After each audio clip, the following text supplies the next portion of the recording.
So one of the things that we want to know is, what are the most important things to keep in mind when creating a LinkedIn profile that positions you as a thought leader and allows you to share your ideas with others? When you create a LinkedIn profile, I think there is one step that you need to take, which most of us have never taken when we created our LinkedIn profile, and that's the step: what do I want to achieve by being on LinkedIn? Do I want to build my personal brand? Do I want to be an ambassador for my company? Do I want to find a job? Very few people initially have made that reflection or that thought, what do I want to, or why do I want to be on LinkedIn, other than I need to be on LinkedIn because everybody tells me, and especially if I work in a B2B type of environment. Now, given that you know what your goal is for LinkedIn, and that can change over the years. I mean, at some point you're a job seeker, at some point you're maybe in sales, at some point you're maybe a thought leader as such, as an expert. So depending on where you are in your career, the goal might change, but at least you always have a goal. Now, if you look at your profile and you want to be a thought leader, you want to be appreciated by your peers, first of all, you need to start with building a complete and good profile. Now, what is a complete and a good profile? Because we can debate about that for a long time. But in my opinion, most people visit a LinkedIn profile and they look at the top part of your profile, which means you've got to have 2 good images, a banner and a profile picture, your name, a great headline, which says more than just your company name and your function, the link to your company page, your contact information, your location, that kind of stuff. Second of all is maybe you need to describe yourself a little better in the About section, which some people still don't have in their profile. And then you have a featured section, which allows you to showcase your posts, your multimedia, which is videos, which is PowerPoint presentations. So what you do is you build up a complete as possible profile, definitely focusing on the top part, because that's the part that people are going to be looking at. Of course, the more you complete your profile, the more LinkedIn likes you, because then LinkedIn says, well, you're serious about the use of LinkedIn and all of that stuff. But completing your profile is step number 1. The second step is building a network that's a quality network. You don't connect with anybody and everybody, but you connect with people that you want to be connected with, that have something to do with your business, and so on.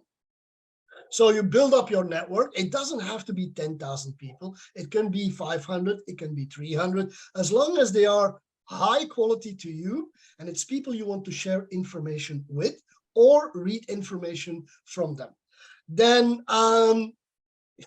once you have your profile, you begin to build your network. Then you start following the people that are of interest to you. Who are the people you want to reach out to? You start following content creators, you start following your peers, you start following, people that are of interest to you, and you start contributing on a regular basis, which means you start to share your opinion, you start to post on LinkedIn.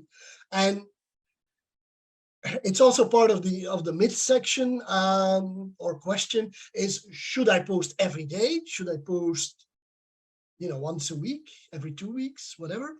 The important message I want to provide, if you want to be seen as a thought leader, post consistently.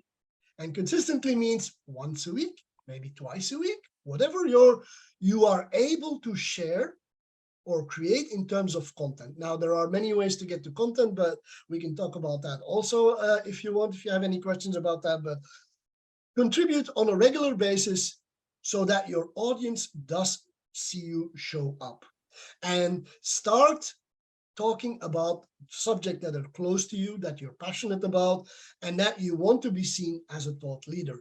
That could be management issues, that could be product issues, that could be whatever the issues that you want to talk about. Start posting about those subjects. Start positioning yourself as a thought leader, if I can put it that way, on these topics. And then, in order to make your posts go a little better and get more visibility, you also need to start commenting on other people, engaging other people who talk about the same subject you are. So peers or other thought leaders in your domain, start engaging with them and start engaging heavily with them. Those things, I would say, are more important than posting your own content. If I may give an advice, is for every post you put on LinkedIn, you should at least give 5 to 10 comments to other people. It creates visibility, but it also provides you the possibility to get view or you are able to share your opinions, to share the value you have to bring to the table in and on other people's posts. And doing that, commenting, is probably today the best strategy you can follow. I'm seeing people who rely entirely on commenting. They never post, but they comment on all the posts of their target audience, their peers, thought leaders, whatever have you, their company. Also, those are places where you do this. But those are some of the things that I think when you look at how do you become a thought leader on LinkedIn, those are the steps you need to take. Is 1, make sure you have a good profile. 2, build your network. 3, start following the people that are of interest. 4, create posts. And 5, engage on posts of other people. And just like to stay on the featured content block, focusing on that specifically since you talked about it, what's the added value of adding posts to the featured content block, and what kind of post would you think it would be best to add there, like if you want to potentially position yourself as a thought leader, especially in the employee advocacy or employer branding niche? Well, I think there are today, for most of us, there are 5 things we can feature in that featured blog, which is 1, articles that we write on LinkedIn. Second thing that we can add to that is our newsletter for those who are a content creator, which is kind of special articles. We can add links to either videos or to websites. And we can add multimedia, as in PowerPoints, as in PDF documents, to share. And finally, we can also take our posts that we put on LinkedIn and feature them there. What's the advantage? Well, the advantage is they're pulled out from wherever they were hidden under, because if you look at your posts, you have to go a little further down in the activities and you have to look for the post. And if there is a post that actually had a lot of success or is to the point, you can highlight that in your featured section.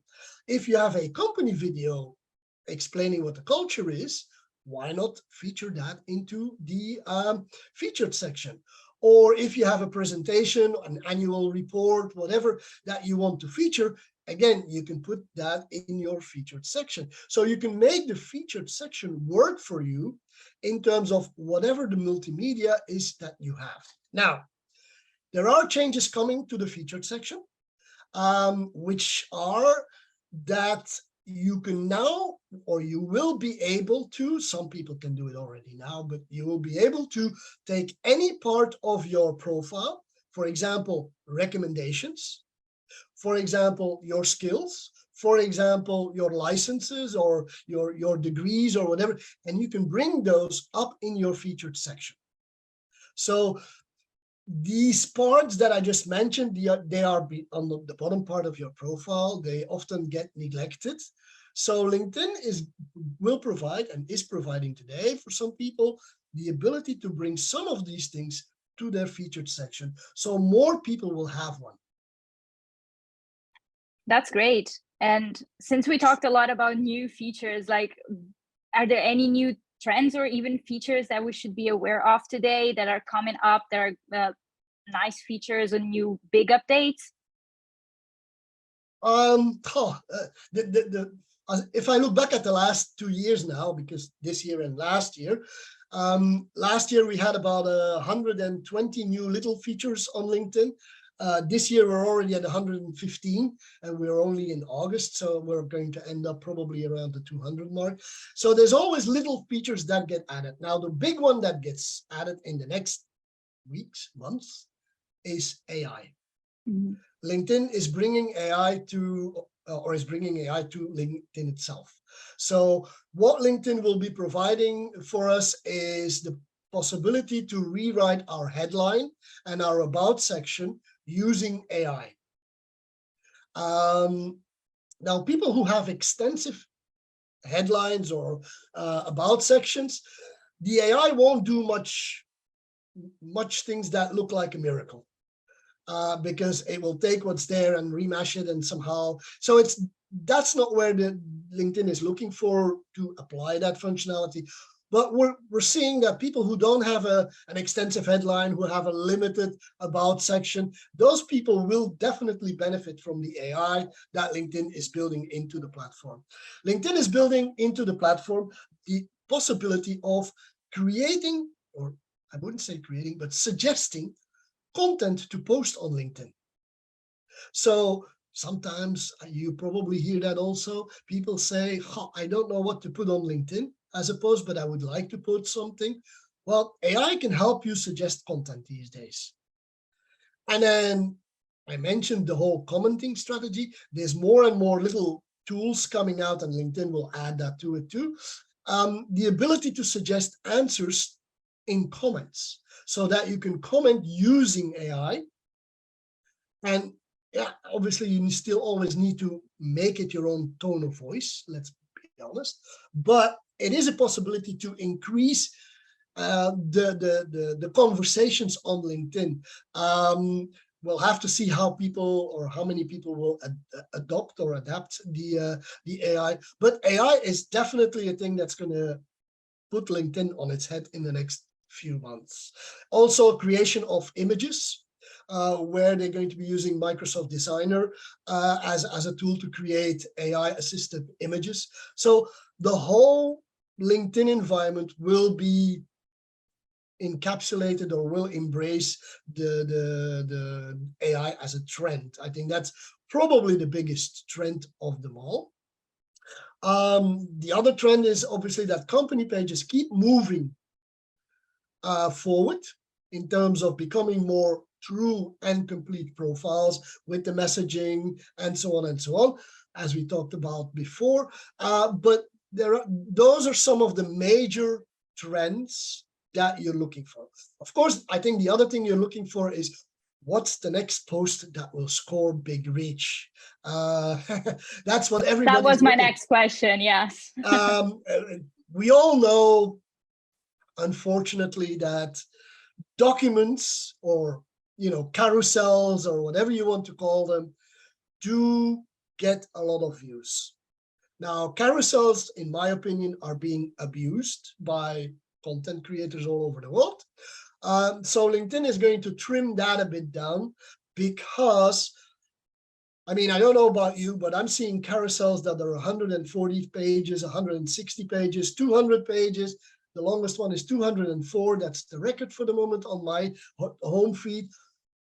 Who reads 100 or 200 pages? So those, I think, will get down voted by LinkedIn. But carousels are still the best attachment to a post, right? Followed by, and this is my favorite though, is, and it needs to be consistent, but is the polls. I still think polls are a great engagement tool. There's a lot of visibility for a poll. And yes, people are tired of polls, but people are even more tired of carousels these days. So polls are making a little comeback here. And the third thing is, of course, everything to do with images, and especially images that are not stock photo images. Because now with AI, we can make basically unique images.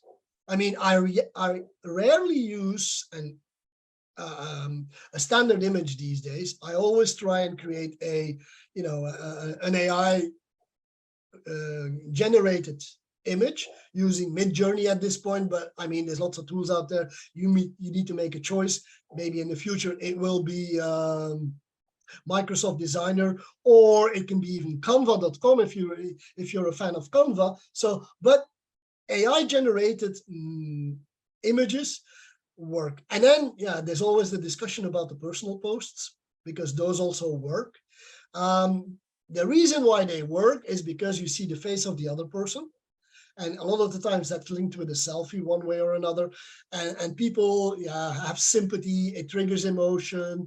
Those will continue to score well, even though LinkedIn has said that they want to trim down those type of posts with selfies in it. But the thing is, sometimes people use selfies without, and the content has not related to what they're talking. It's the selfie that sells them. I always say those are the pretty boys and girls of LinkedIn. It's their image that sells, not the post or the content. But I don't know how LinkedIn will ever be able to get downvote those as opposed to LinkedIn wants us to share more content. So from that side, that's the way. Those are some of the things that are happening. I don't think there's a new format coming out in terms of, what we what would be the next big thing. I mean, at least not that I know of. I think we have all the kind of attachments we want, whether it's video, photo, polls, documents. I think there's nothing much else to add to LinkedIn. Unless you know something that's missing.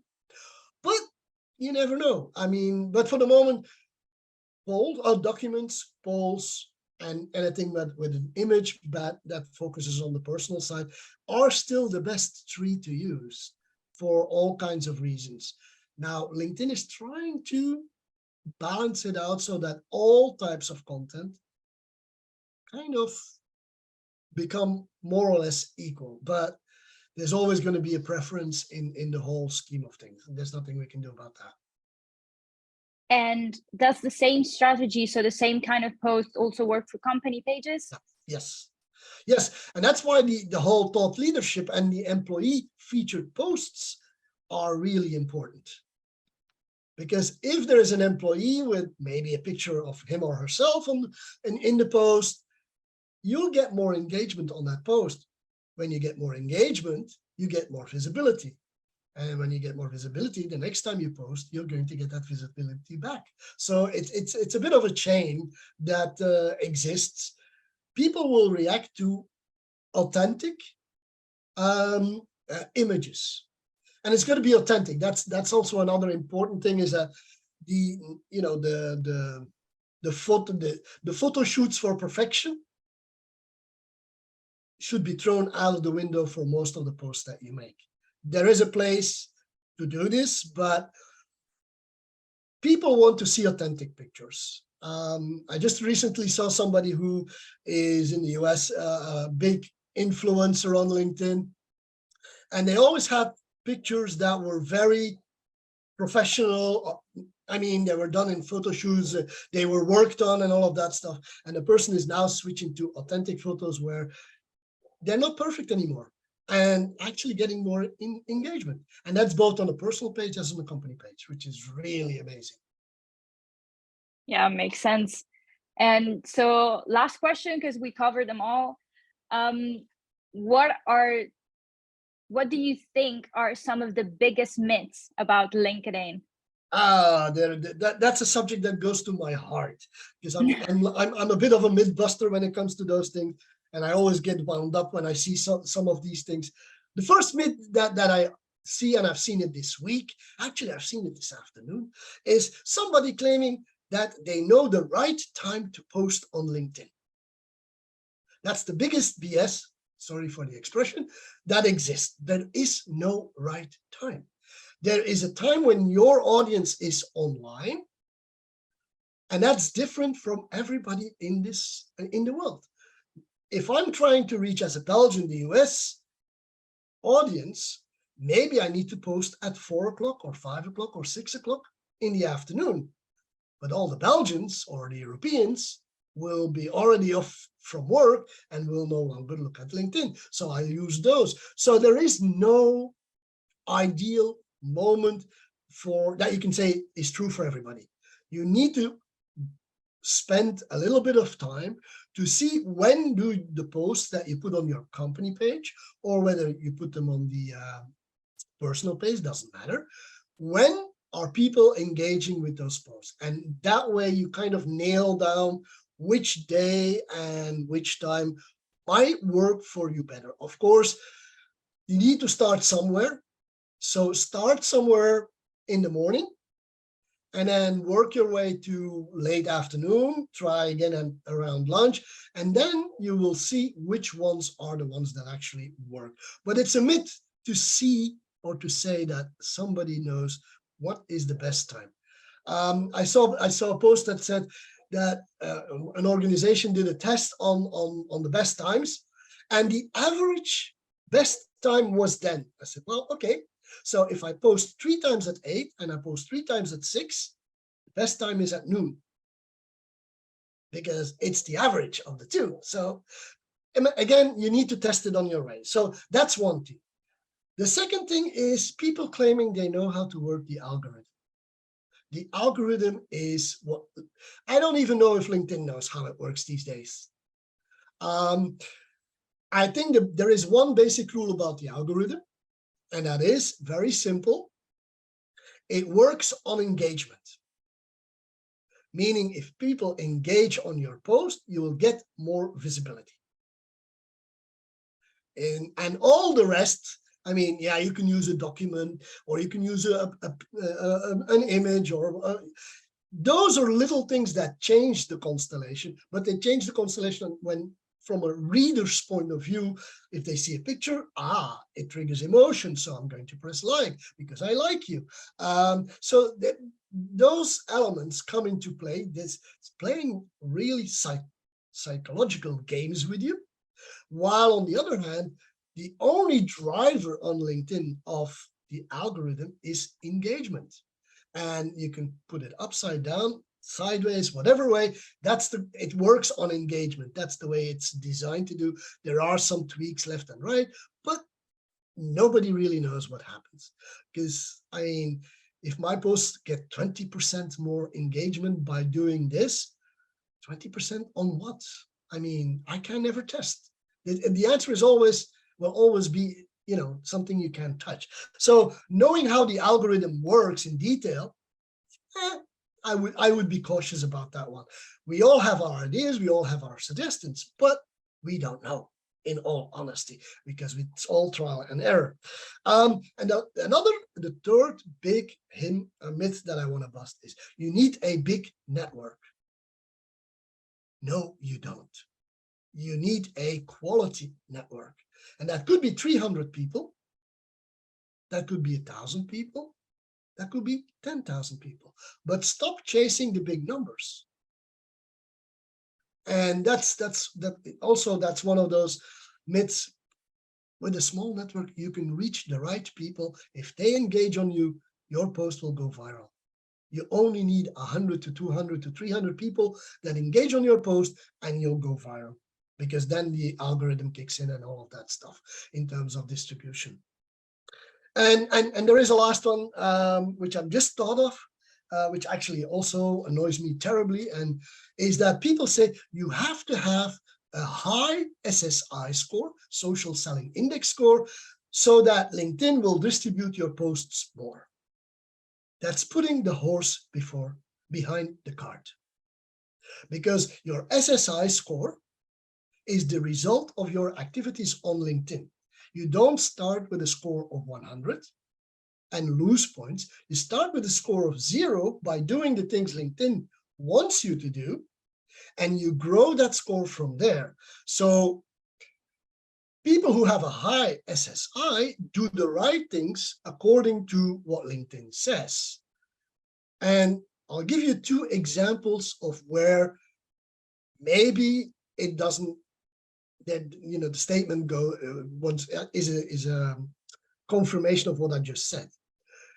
LinkedIn will reward you if you write articles on LinkedIn, and you have to write 4 in the period of a month, they represent 1 point on the top bar, which is the personal branding bar. If you don't write articles, you'll never get a perfect score. If you write 4 articles, you can easily get a perfect score. You have to, according to LinkedIn, to get to a perfect score on engaging your network, you have to use in-mails, which we all know are not always a success. So I don't use in-mails at all. And there's so many other ways that I can reach people. So I can never aspire to have a perfect score on that line in my SSI score. But LinkedIn thinks that I should do this.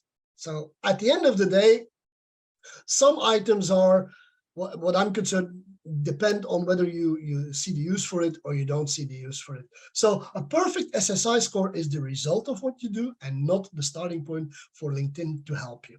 That's basically the mid-tide I want to pass. That's great.